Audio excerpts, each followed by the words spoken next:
Iran আর America কনফ্লিক্টের একটা update দিই। Normally এখন যেটা দেখা যাচ্ছে যে ইরান আমেরিকার বিরুদ্ধে কাউন্টার করার জন্য সৌদি আরব আর ইউএই এই দুটো দেশের বিভিন্ন জায়গার ওপর অ্যাটাক করছে।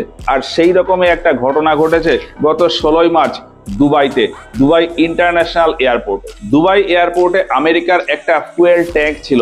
গত 16ই মার্চ ইরান ড্রোনের মাধ্যমে ওই ফুয়েল ট্যাঙ্কের ওপর অ্যাটাক করে এবং সেটা ব্লাস্ট করে দেয়। এখানে খুব স্বাভাবিক একটা প্রশ্ন আসে যে ইরান আর আমেরিকার ভেতর ঝামেলা হচ্ছে, তাহলে ইরান কেন সৌদি আরব আর ইউএই অর্থাৎ ইউনাইটেড আরব এমিরেটস এর বিভিন্ন জায়গার ওপর অ্যাটাক করছে বা মিসাইল ফেলছে? এর পেছনে বিভিন্ন রকম কারণ রয়েছে, তার ভেতর আমি অল্প কয়েকটা একটু বোঝানোর চেষ্টা করি। দেখো, ক্ষমতার দিক থেকে আমেরিকা আর ইরান কিন্তু কখনোই তুলনা করা যায় না। আমেরিকা খুবই শক্তিশালী একটা দেশ, তার তুলনায় ইরান কিন্তু কিছুই না। কিন্তু এই ক্ষেত্রে ইরানের একটা অ্যাডভান্টেজ হলো ডিস্টেন্স। আমেরিকা এইখানে রয়েছে আর ইরানের পজিশন এখানে, ফলে আমেরিকা ইরানের সাথে কিন্তু ডাইরেক্ট কোনো কন্ট্যাক্টে আসছে না।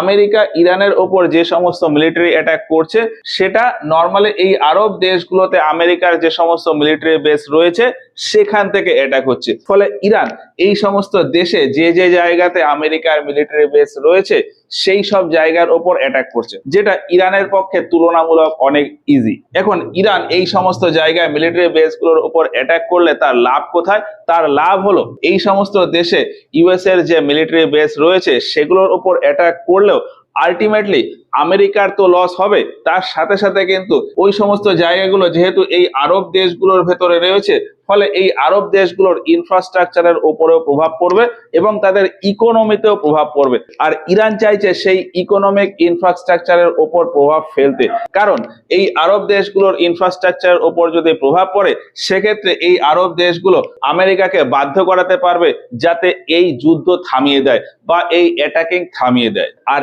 এই জন্যই ইরান এর আগে 14ই মার্চ এই ইউনাইটেড আরব এমিরেটস এর ফুজেরা পোর্টের ওপর ড্রোন অ্যাটাক করে। তারপর ওই 14 তারিখেই সৌদি আরবে প্রিন্স সুলতান যে এয়ারবেস ছিল সেই এয়ারবেসের উপর অ্যাটাক করে। তারপর রিসেন্ট এই 16 তারিখ দুবাই ইন্টারন্যাশনাল এয়ারপোর্টের উপরেও একটা ছোটখাটো অ্যাটাক করে। বলা হচ্ছে যে আগামীতে ইরানের সামনে দুটো গুরুত্বপূর্ণ আরো টার্গেট রয়েছে। কি কি?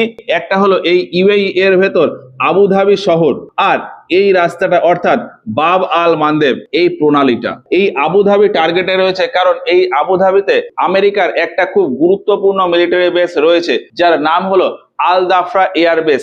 বলা হয় যে এই এয়ারবেস থেকেই ইরানের জন্য আমেরিকার সমস্ত স্ট্র্যাটেজি তৈরি হচ্ছে। তো এই পয়েন্ট